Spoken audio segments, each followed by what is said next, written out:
New tonight, a former U.S. Border Patrol agent is headed to prison after being convicted on drug distribution and bribery charges. CBS 8's Brian White was at the federal courthouse for his sentencing.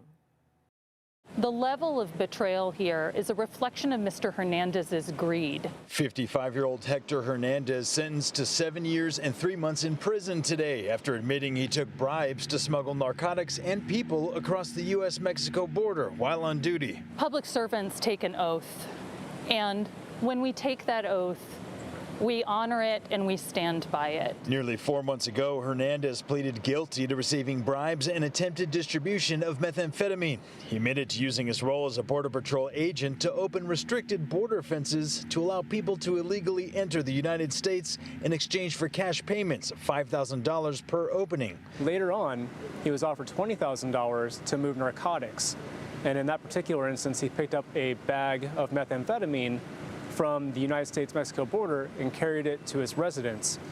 After work, he went back to his house, got the methamphetamine, and took it to an undercover agent where he was arrested. Agents then conducted a search of his Chula Vista home, finding cash and cocaine, which he admitted was for personal use. They found 7.7 grams of cocaine in a gun box in his closet.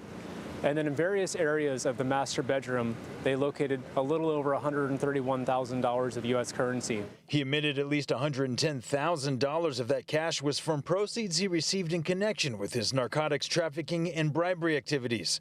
In his plea agreement, Hernandez acknowledged he took Mexico-based smugglers on a tour of the southern border, showing them the best places to sneak people into the U.S., also showing them how best to evade surveillance cameras. It's much easier sometimes when you're dealing with folks who are perhaps less sophisticated.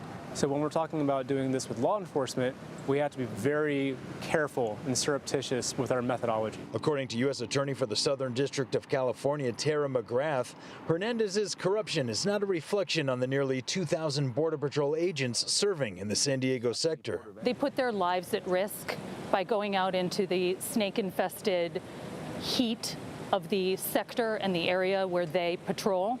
The vast majority of those people act with honor and integrity. At the federal courthouse, Brian White, CBS 8.